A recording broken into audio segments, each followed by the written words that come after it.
ให้ทักผู้บริหารใหม่เพิ่นบอกว่ามื้อนี้งานสำหรับเพิ่นเข้าใจจังได๋แน่เนาะ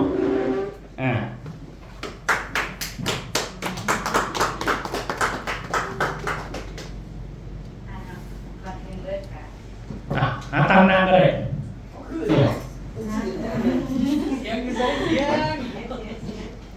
ก่อนอื่นเลยก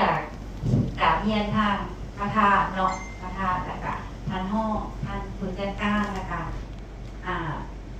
ผู้บริหารทุกท่านรวมทั้งสมาชิกแบบนักเรียนเนาะนักเรียนบริษัทพัสโกของเราเนาะวันนี้ความรู้สึกส่วนตัวเนาะโอ้ยตื่นเต้นความรู้สึกส่วนตัวเนาะก็คือภาคภูมิใจหลายเนาะการที่ว่าขับเคลื่อนที่มาหอดจุดนี้เนาะก่อนเบิดกะขอบใจเนาะทางคณะอาจารย์สอนตั้งแต่เริ่มต้นเรียนเลยเนาะตั้งแต่เริ่มต้น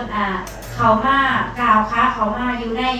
บริษัทพัสโกหรือว่าเป็นครอบครัวสมาชิกของบริษัทพัสโกก็เริ่มเรียนหูเนาะตัวข้าพเจ้าเองกะ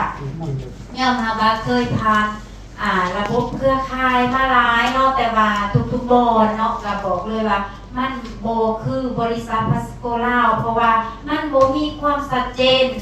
แบบนี้เนาะแล้วก็บ่มีการให้ความรู้แบบซิดซ้อนแบบซ้อนให้เราเข้าใจเหตุการณ์ธุรกิจจริงๆเนาะเพราะว่าข้าพเจ้าเริ่มต้นเข้ามานี่ข้าพเจ้าคิดว่ามันจะเป็นคือ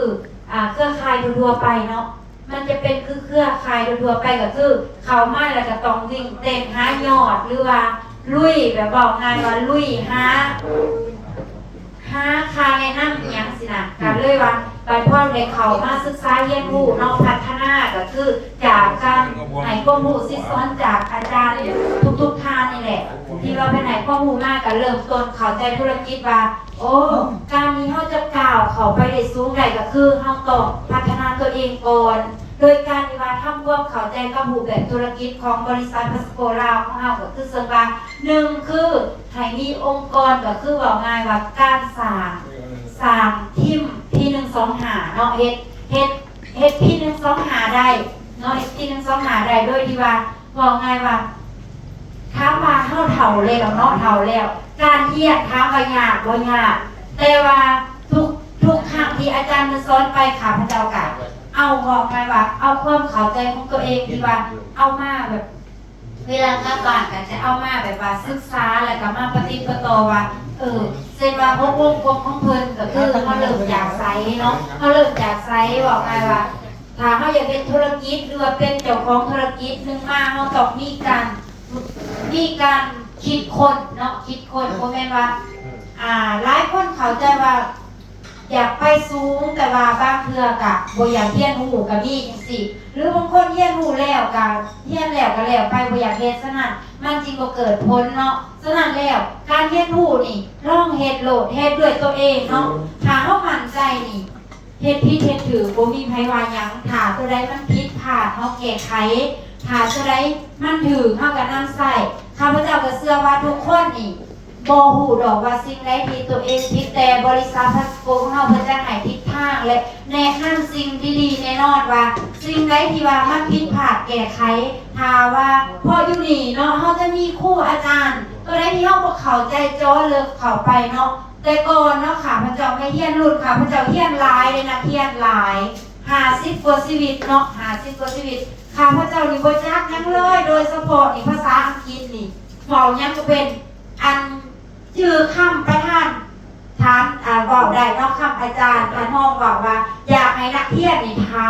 มจนอาจารย์ตอบก็ได้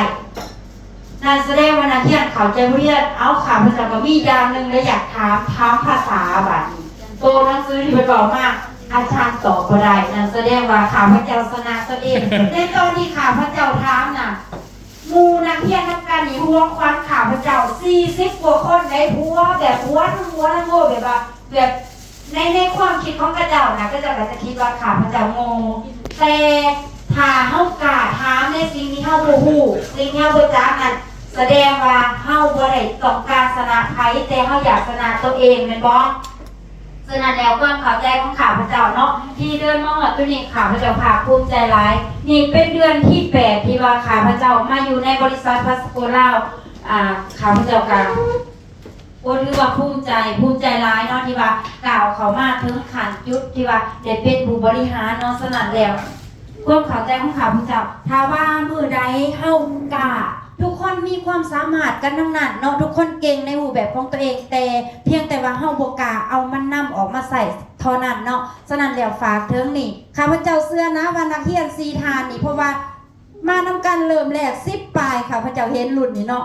สุดท้ายไก่สิเฮียนจบแล้วเหลือซีทานนี่จะเป็นเบอร์หนึ่งของพัสโกลาวในครั้งต่อไปแหละกะมั่นใจว่าทุกคนจะได้เดินมาอยู่จุดเป็นผู้บริหารเซ็นกันกับข้าพเจ้าไว้นี่เนาะสำหรับข้าพเจ้าก็จะมีประมาณนั้นเนาะพระนาที่ปัจจัย